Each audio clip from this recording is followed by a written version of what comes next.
You're listening to the Bring the Thunder podcast, a podcast by fans for fans. Yes, you are indeed, ladies and gentlemen, and welcome back to the Bring the Thunder podcast. I'm going to stop myself really quick. Shout out to you, Austin Roberts. Go Hawks. Go Thunder. What a year for you, man. I couldn't even imagine 2 championships in 1 year. Congratulations. I hope you enjoyed it.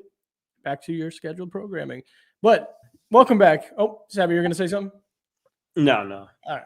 Yeah, OKC takes down the Lakers 119-110 in LA. Quick box score read before we get things going. Jalen Williams in his return plays 24 minutes, scores 23 points on 6 of 17, 0 for 2 from deep. So he didn't shoot extremely well, but he had a really good fourth quarter, really clutch fourth quarter. Really got nervous holding his wrist. He was really holding his wrist, and I think it was the second or the third quarter. I can't remember now. But he came back in the fourth, looked really good. Got to the line, which was extremely important, made 11 out of 13 from the line. Chet with 13 and 10, 2 blocks.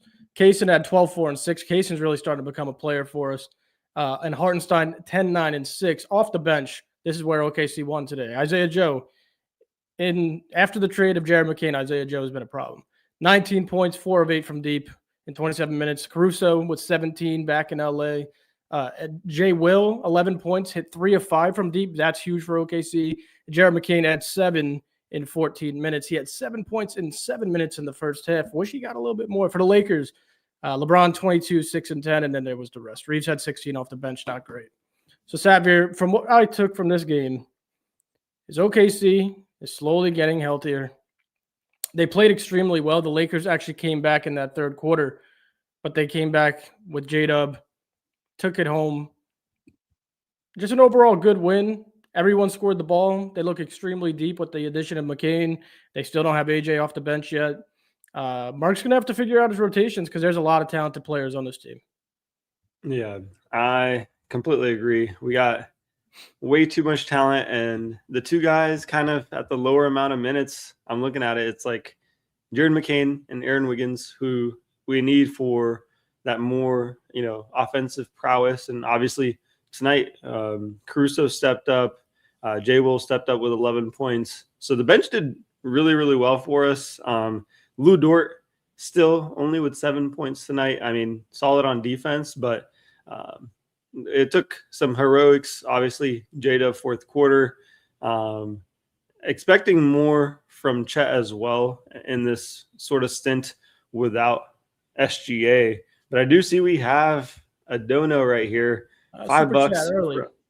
Yeah, man. Appreciate the super chat for $5. The commentary tonight was terrible. I literally checked my Peacock to see if I chose the Lakers stream. Pretty much that was the consensus around everyone that was watching. And I feel like when it comes to bigger games, when it's Peacock or specifically, I guess, Amazon doing the commentary, they do have some of the bigger star names, and maybe they don't watch as much. Not maybe, they just don't watch as much Thunder basketball because we are a small market.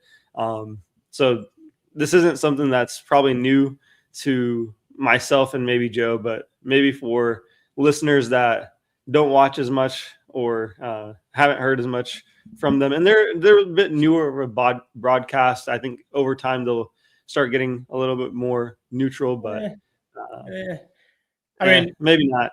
I appreciate the $5 donation, BB10 Club. My answer to this statement,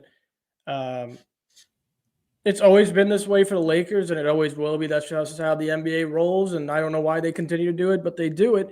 I actually watched the Knicks-Lakers game in our Prop Wars video last week. Knicks and Lakers, I think they were on Amazon Prime, and Knicks Nation was furious. And the Knicks won that game, by the way. And but the commentary will continue to be like that no matter who's on the Lakers. That's just how it is. It sucks, but you got to battle through it. I do agree. It was fucking miserable. I actually checked to see if I chose the Lakers stream for a second too, but no, it was really bad. But I appreciate the dono, man. Back to the game here, Satvir, though. Really exciting news. JDub's back. He looked really good. Being himself out there on the floor, running the show. I mean, he didn't shoot it well again, but getting to the line, 13 shots from the free throw line. Outstanding. We normally get on him a little bit for not going up strong, kind of fades away from the basket. That's why he doesn't get calls. Well, he got him tonight, and he was really aggressive. He was really confident in his aggressiveness. He was shooting it bad, but he kept going, and in the end, the fourth quarter, he really closed out this game. Took advantage of Austin Reeves in the end.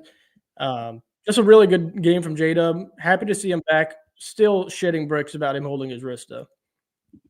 Yeah. I mean, that's probably the scariest thing, kind of as a Thunder fan, and I think maybe everyone in the chat can comment on this as well. But like the days of waiting and expecting him to kind of get back to old JDub form and old JDub health as well could be numbered, at least for this season. I think when you have a good offseason, a little bit more of a full offseason, you can kind of work on stuff like that. And that's what I kept mentioning. He's just had an up and down season. And with, the hamstring injury, the wrist, I'm just thankful that we got our championship and, moving onwards, at least for this season and, past this game, I think it's just mainly just managing the wrist. I think it's going to be something he's going to have to play through once again. And we're just going to have to hope that it works out for us in our favor. And that's the most we can do, right? But that's where we acquire a guy like Jared McCain and, don't just sit on our laurels. And I'm really thankful for at least Mark and Sam. They'll be ready for if, we need someone else to step up during the playoffs. I feel like AJ has proven that he can be that guy. He's been, top 3 for us all season. So not too worried. I know SGA has his injury as well. Hopefully he can get a nice extended rest. Mm-hmm. And then once he's coming back, we can kind of, at some point, I hope the glue ends up sticking. But I'm also getting less and less hopeful as the season goes on. You guys know I'm really optimistic with this team. But I knew the injuries would start compounding at some point, and we're kind of reaching that point right now. I knew once SGA, our engine, went down, I was like, okay, the engine's starting to take a little bit of a toll here, right? And I think at some point we will gel back together, but I think that's going to be the moment where the team's going to end up pretty much deciding, is this something that we can kind of, muster up enough steam to keep the analogy going, going into the playoffs, or are we going to run out of the coals and pretty much just fume out? That there's only really 2 options for us. I think we're running on fumes as it is, as a whole unit. And I'm hoping, the latter happens where we do end up gelling back together. We get a month together and then we go into the playoffs and make a run at it. And I feel like even if healthy, even with a month, I think we've shown that we're, that much higher level than, our opposition. So that's just my best case scenario. But as of right now, I'm just enjoying the hoops, and we get to see JDub back. Hopefully we get to see more Jared McCain moving forward. But I'm glad you brought that back. I'm glad you brought that up. I'm going to get to that right after this. Yeah, someone mentioned in the chat, I think it was Bengals, no one's going to talk about the J. Will threes. I opened up with the J. Will threes, and thank you, Leone, for shouting it out. Dude kept us in the game 1,000%. He had 2 massive threes, cut the lead back to 3, maybe cut the lead back to 3 2 times, actually. I've been saying it all year. J. Will is a fantastic player. If he can consistently make his threes like he did last year and the year before, where he's sub 40%, the team's a different level of disgusting. I mean, now you got a stretch guy who's consistently making threes. His go-to last year, every game, was the top of the court, top of the key 3. Every time he got it there, was knocked down. So if he can get that going again, OKC is going to be in a really good spot. Like Satvir said, just got to get healthy. Don't want to run out. We've had, a long, playoffs last year, coming into this year, going 23-1 or whatever. And then obviously we're picking up all these injuries, but I do believe we will be fully healthy right after the All-Star break. Get a couple months going into the playoffs. We should be good. Let's see what the comments are saying. Oh, J-Mac, sorry. Jared McCain. Yeah. Dude looked amazing in the first half. 7 minutes of play. He had 7 points. Mid-range looked good. Made a 3. 1 for 2. He was 3 for 6 overall. He plays another 7 in the second half. When him and Isaiah Joe came into this game, lead was blown. Lead was blown up. We went up 14, just like against Houston. And Mark does the same thing. He sits Hartenstein for the last 6 minutes of the first half and the last 6 minutes of the fourth quarter and waits to put them both back in at the same time until the fourth quarter begins. And before you know it, OKC's down by 1 in the third quarter. And Caruso makes a big 3 to go up 2 heading into the fourth. It's the same mistake again.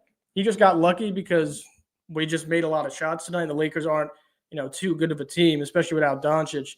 But yeah, it was the same exact script as last game. We went up 14 early. We had the 2 of Joe and McCain on the floor. We take them off. We blow the lead. And then we don't put McCain back into the fourth quarter. And then at the end of this game, we sat Hartenstein for the last 6 minutes. It just worked in our favor. And JDub was there to save us. JDub wasn't there against Houston, was he? So, yeah, it's quite frustrating. I'm going to give it a little more time just because he's just joining the team. But he deserves to play, dude. He's an outstanding player. Yeah. I mean, we can just see it, not even just with, obviously, the Isaiah Joe minutes and him together, exponentially helps us. But even just him being out there with a different lineup can, position that lineup to be a little bit better than what it used to be. And I feel like that's just a huge plus that we haven't seen. And I think that's the plus that I was talking about, where you have, 2 of Cason Wallace and Lou Dort, and now we have 2 of, Isaiah Joe and Jared McCain out there. And you can have essentially, you can mirror your starting lineups with your bench units at times. And with that type of, firepower, we should definitely utilize it more than we are right now. And I know we will, kind of as he ramps up, probably I'm hoping post All-Star break that he starts getting a little bit more play, but it's just so hard with kind of the guys that we have. It's just such a deep roster. And I feel like the minutes have to come from somewhere. Someone's got to get cut. And Satvir, I hate to interrupt you, but continuing this conversation, I just know who the guy has to be in games like this.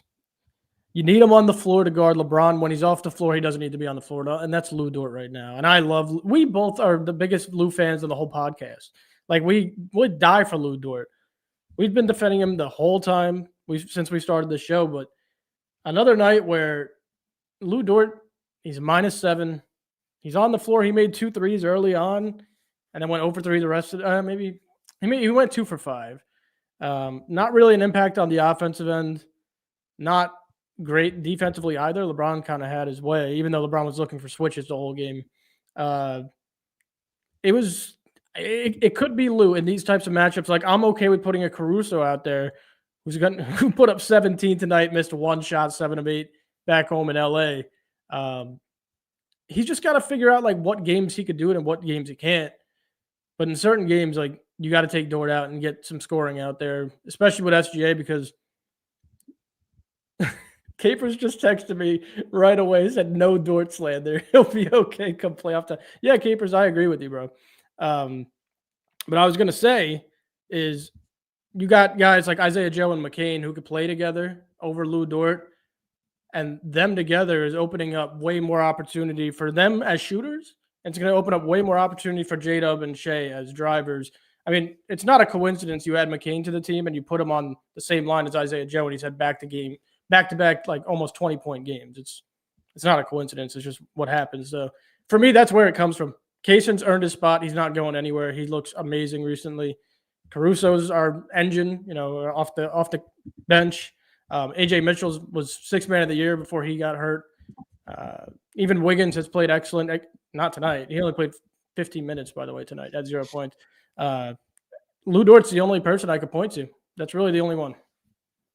Yeah. I think we've started to beat the drum on possibly getting him over to the bench, limiting his minutes at least, because from an offensive standpoint, like, if all you are is a standstill knockdown shooter and you're just doing 3 and D, for me, that's, more of a role player type thing. And obviously he is a role player, but I think it's less of a starting player because you get less versatile. Before, I think it was justified starting him. I mean, he's shooting nearly 40%, playing as elite defense, like top 5 defense. And I would say he's more closer to top 10, top 15 defense this season. And then his offense has clearly taken a little bit of a drop. And I know, obviously, in the playoffs, he ends up stepping it up. But you mentioned it, 15 points for Aaron Wiggins after he just had a bunch of starts is a little mind-boggling to me. That kills his. I don't know how Aaron Wiggins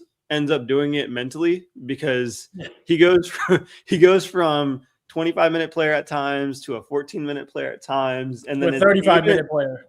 Yeah, and then even within, like, he's just expected so many times to save basketball on such an inconsistent level, in my opinion. And I wish he was the one guy that did get a little bit more, offensive consistency, because he's shown us that he's stepped up his defensive game this season to the point where, he deserves at least a starting role, or even at least breaking into the top 7 rotational guys. And I'm not sure what it is with Mark kind of just having the up and down with Aaron Wiggins. It's between like him and Isaiah Joe, and Isaiah Joe recently has been getting a lot more minutes. And, obviously I'm okay with that as long as he's shooting 50% from 3, obviously. So we kind of rode the hot hand tonight and got the win. But yeah, he's pretty much always saving basketball for us, whether we like it or not. So yeah. I also see some comments mentioning Topic here, big time. shining for the blue. And I'm glad we got some ball knowers in there and, keeping us up to date, to be honest, because we can only watch so much basketball with our days. So I'm glad to see Topic just kind of ramping up, and hopefully he joins the party as well. I think that would help our health tremendously. And as far as like a guard rotation, the more we can back up guys like JDub and SGA and kind of limit their minutes, the better it'll be for us. So yeah, this comment right here is absolute facts. We had a timeout. We're kind of losing a little bit. Caruso stepped up like the veteran he is. Not only did he play extremely well on the court, but his speech about effort, we had to be the aggressors, it flipped right there. I got a lot of comments here. Where's Jack? Jack's moving into college. He'll be gone he'll be spotty for a week, but once he settles in, he'll be back. Don't you guys worry. But you know what? We're almost 20 minutes in. We don't have jerseys on, but here's the deal. People in the chat, my lovely people in the chat, this hat right here is signed by somebody on OKC Active. All right? I'll reveal it. That's what we're going to do for What Is Jack Wearing tonight. This hat, it's signed like right here or right here. I can't tell. But it's signed by an OKC player. We're going to guess which player has signed Joe's hat tonight. I'll run the segment anyway. What the is Jack wearing?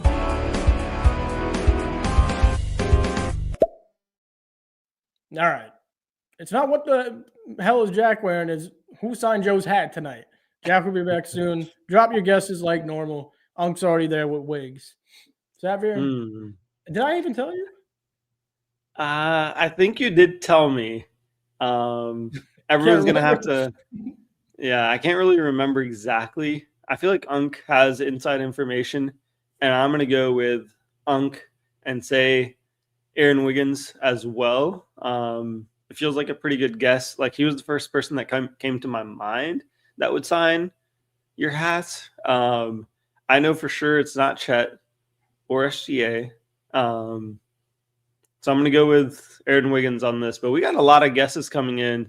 Man, it could be technically anyone that just came up to you.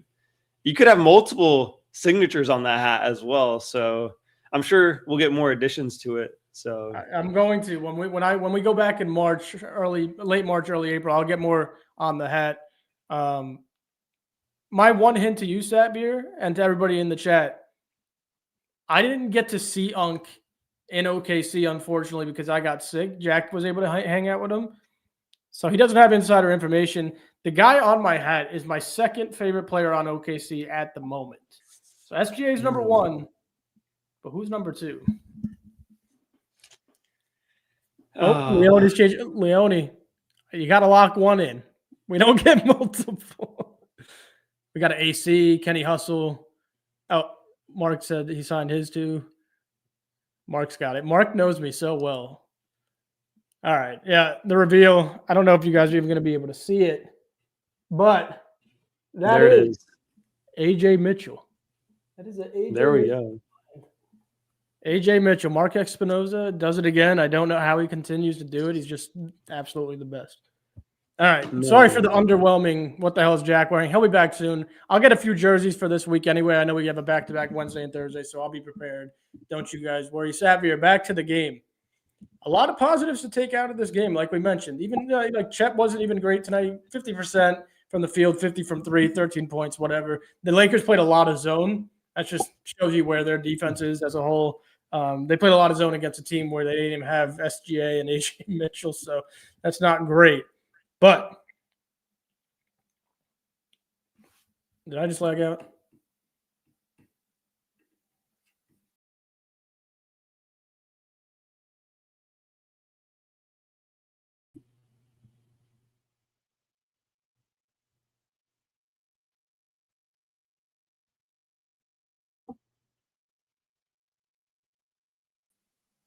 Did I lag out? I think I lagged out there. So okay, we're back. Don't you guys? I think I ended up crashing the stream a little bit. My apologies, guys. It's not my fault this time. It's Satvir's fault. Yeah, it was totally me. I had to refresh, and I think it totally bugged it out. So. All right, well, we're back, and what I was going to say is the roster looks amazing, from top to bottom. It looks amazing. The one problem I have, that Mark's going to have, is when SGA and AJ Mitchell get back. And we talked about it. Who's going to lose minutes? I mean, we mentioned Lou might lose some, but no one else can necessarily. Like, every player on this team has deserved a role. What is in the playoffs, who do you want out there starting five and then 3 to 4 off the bench? Satvir broke the internet. Yeah, literally broke it up. I think going into the playoffs, this is a really good question. What I would expect is kind of similar to last season. And I like to look at what we've done previously as a Thunder organization, kind of as a litmus test. And from what I've noticed, we kind of coast throughout the regular season a little bit in terms of minutes for our guys. We keep them at a manageable 30 to 32. And I think as the playoffs start, we'll kind of do the same thing. Probably have Lou Dort out there starting as well, as long as he's healthy, and have our typical maybe big man lineup. And then the guys that I expect to get minutes maybe early on is a little less Alex Caruso to start. Obviously, I'm hoping Isaiah Joe, Aaron Wiggins, Kenrich is probably going to be out there, and AJ. I'm trying to think. We got it. Tough. We have so many players now. Yeah, we got to have Isaiah Joe out there as well. Got to get McCain out there at this point. Yeah. McCain's going to be out there as well. I think McCain's minutes probably for the rest of the season is going to be close to that 10 to 15. And then as he kind of gets acclimated, he may get some games where he gets a spot close to 20 minutes per game. And I think that's the same case kind of for Aaron Wiggins as an expectation. Isaiah Joe kind of falls into that bucket as well, where those three guys, they go between that 15 to 25 minutes. I think as the playoffs ramp up, though, we'll be relying on Alex Caruso, AJ, and the third guy will be just dependent on kind of who's got a hot hand early. Like if we play spot minutes for Isaiah Joe, he starts out pretty well. He'll probably carry on more minutes. Same thing with Aaron Wiggins. Same thing with Jared McCain when it comes to a playoff atmosphere. And I think that's a good thing where we can kind of rotate, like Leone's mentioning. It's just going to be matchup dependent. Are we able to have more three-point shooters? Do we need more three-point shooters, or do we need more defenders to win this type of game?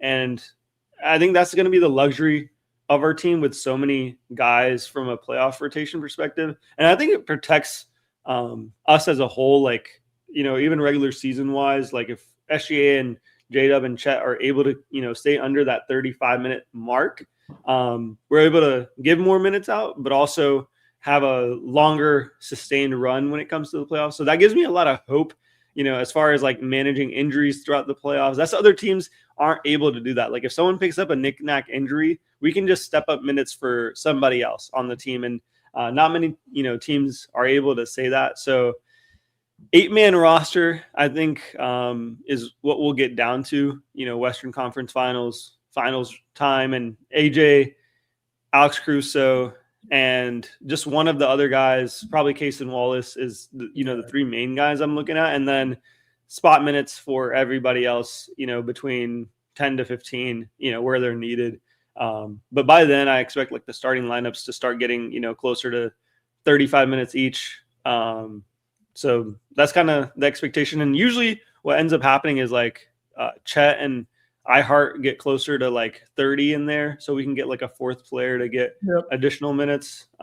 So we'll have opportunity for maybe a little bit of a deeper roster this time around, just because we have so many healthy bodies and players starting to come up. So maybe closer to a 9, even 10-man roster, even going into like a West Finals. I feel like I gave you a really hard question because I don't think either of us know the real answer here. I just want to kind of break it down when we are fully healthy, if that happens, which we all pray it does, right? Like Leone said. I still think it's SGA, Dub, Dort, Chet, and iHeart. No problem with that. Unless it's like a small ball lineup, then you don't have to go double big.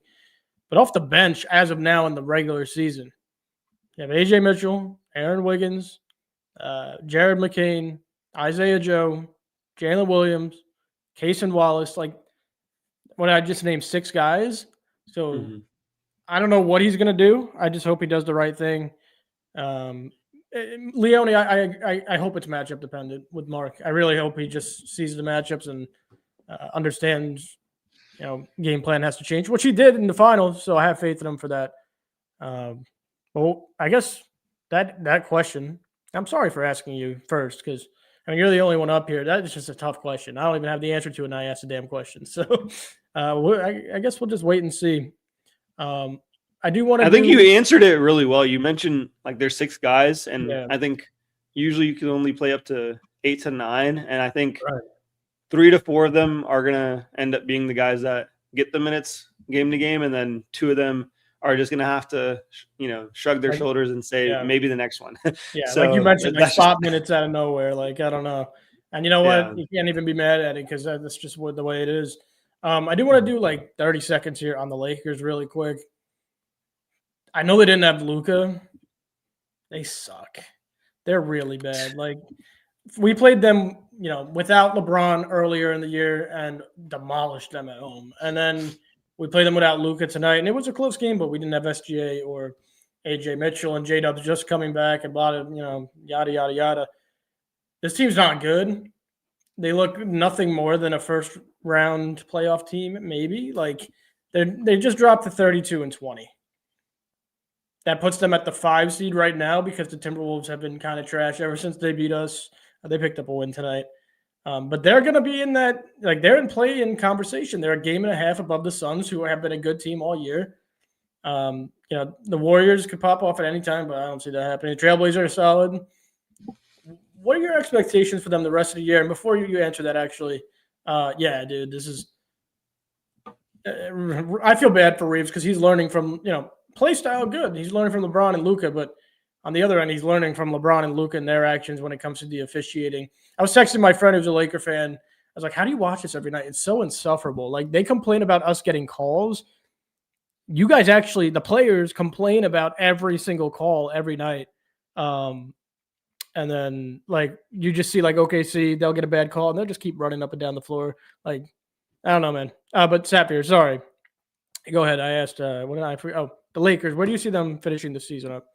Oh, wait. I'm cutting you off again. This is terrible by me. But Austin just saw this. Satvir, you have the answer for him? Let me see. Yeah, I was going to say the $7 is probably the best value for us. That's kind of where we put – I would say, it is the middle of the tiers. So if you're ever undecided, always just, end up going with the middle. Higher tier if you're, a super fan and want to get some of the, merch that's going to be coming out here soon. That's Joe's kind of getting. yeah, Joe's getting that ready for us. So if you want to get discounts on that, that'll be coming up. But, as of right now, I feel like $7 is totally worth it. You get all the perks and benefits and a little bit more than our lower tier. So I feel like that's the spot that you should be at, Austin. But as far as the Lakers goes, man, I told you this before we started the recording. I honestly expected a lot more from the Lakers. Like, I thought, honestly, outright, like, they'd win this game, no SGA. I know Doncic isn't out there, but this is a pretty competent looking roster, and this is a really competent coach out there. But Austin Reeves tonight didn't have too good of a defensive game, and he was solid on offense, missed a bunch of threes. LeBron only having 22 and 10. I mean, at his old age, I mean, that's the most you can expect. But I feel like the rest of the roster is super bare bones. And the guy that I want to touch on is the guy that I had for Prop Wars. You probably noticed I had DeAndre Ayton plus 10 and a half or whatever. This guy ends up with 6 points, absolutely gets dominated by our front court. And I think that's really where we won this game against this team. And we wouldn't usually do that against, a LeBron James, Anthony Davis led team, which was a way different force, because I think, just having a big front line, it's just so hard to keep up with a team like that. And in their case, they've kind of dropped their front line depth to Rui Hachimura and DeAndre Ayton. And DeAndre Ayton also can't really protect the paint for them that well. On top of it, he's not a really consistent scorer. He's had a solid season. He's had a better than expected season. But to kind of sum it up, I think he's not going to be, someone that they should rely on. I think they should move off of him, in my personal opinion. I just don't feel like he's a Lakers level center, and they need to re-up the talent. This feels like they have the Dallas Mavericks roster right around Luka Doncic all over again. It's just such a bare bones roster. They have no picks in the future, and LeBron's pretty much closer to retirement than ever. And I just feel really sorry for Luka, because he went from one bad organization to another, and he just stuck with a. It feels like a G League-ish roster. I mean, they're such an old team. I mean, one of the other teams that we mentioned is the Clippers. I mean, the Lakers are second oldest or maybe third oldest out there, and if they have any hope, they just need to tear this whole thing down and just put a bunch of youth. One of the teams that I look at is the Denver Nuggets. What they've done from going from a really old roster that kind of aged alongside their superstar in Nikola Jokic, and then they turned that whole roster around, traded some of their depth pieces, and got a bunch of young guys to back him up now and to elongate his career. That's not what we've seen with the Lakers, and mainly around Luka Doncic. Like, I feel like every time he's on the team, it's so win now that you just put a bunch of old heads around him. And that's not really what you need. You need a bunch of athleticism, rim runners, and defenders. And with defenders, you need a lot of youth. And they just have a backwards plan of just putting experience around him. He's he doesn't need experience. He's Luka freaking Doncic, man. Just put better ballers around him, a little bit more athleticism, more wings, defenders, just young guys that are willing to run up and down the court for him, do the 50-50, and that'll get you more wins in itself because of how much of a floor raiser he is, and it'll keep him on the court more. So hopefully the Lakers tear this thing down. Why do we get such stupid comments? Somebody didn't watch the game anyway. Yeah, I agree. I hate to say it, and this is the last thing we'll do with the Lakers, but there's a guy who signed with Clutch Sports looking for a bag this offseason. Pair him with Luka would be perfect. You mentioned defenders. It's Lou Dort.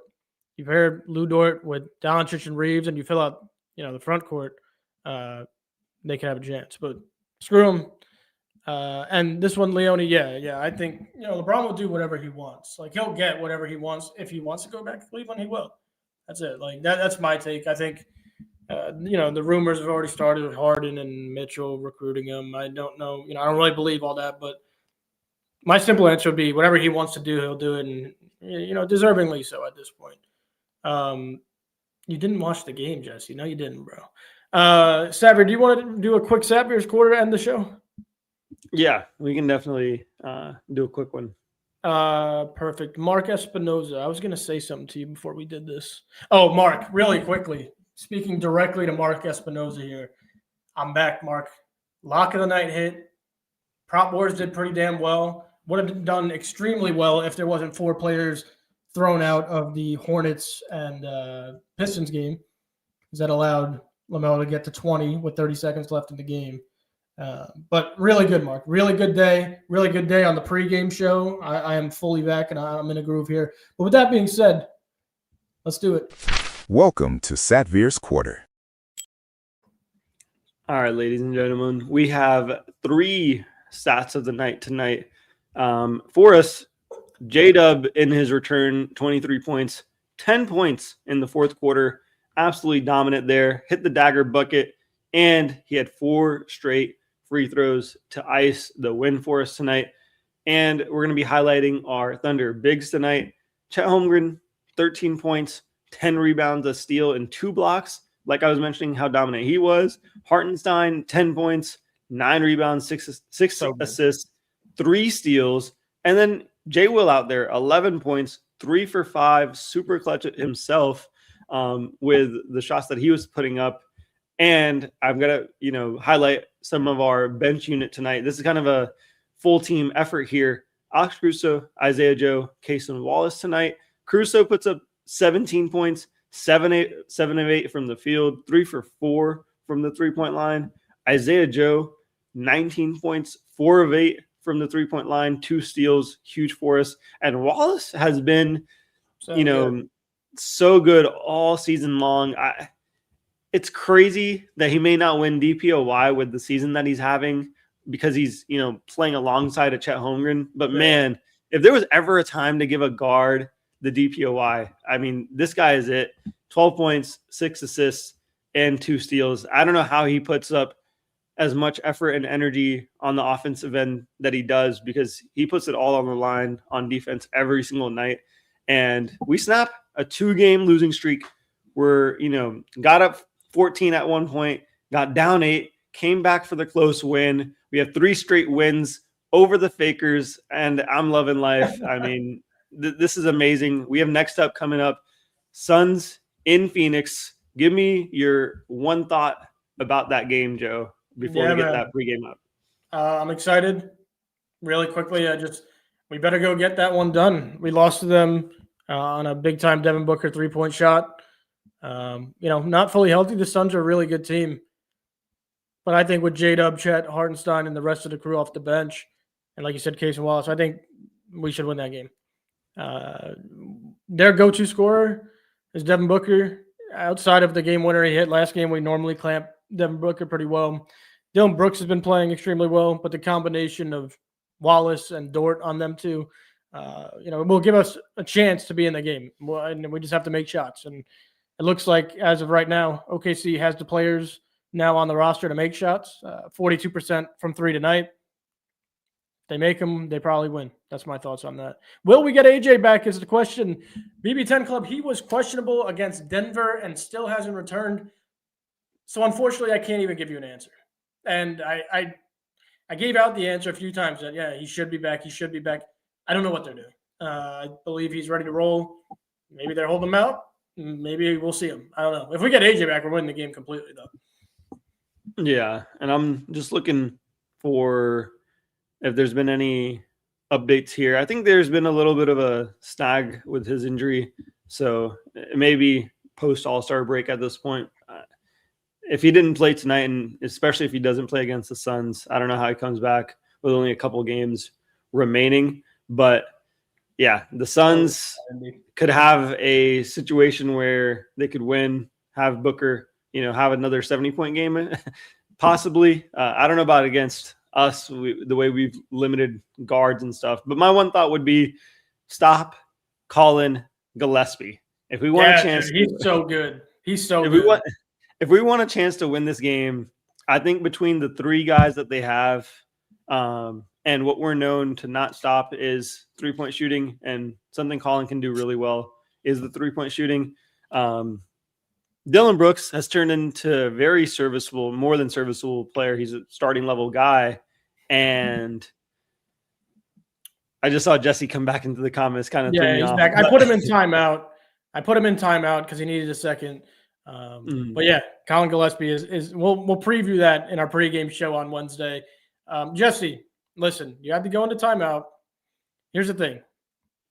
And I just want to break it down to you. I don't know if you got to watch the full game, and I'm not even trying to be an asshole. Like I like the conversations. Different Jesse. No. Anyway, I almost just pulled an unk move right there for a second, Satvir. Listen. 21-19.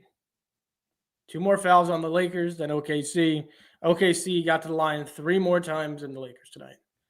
All right, so you can't. You can't. Anyway, ladies and gentlemen, I appreciate we do, both of us, Satvir and I, appreciate every single one of you for tuning into the Bring the Thunder podcast.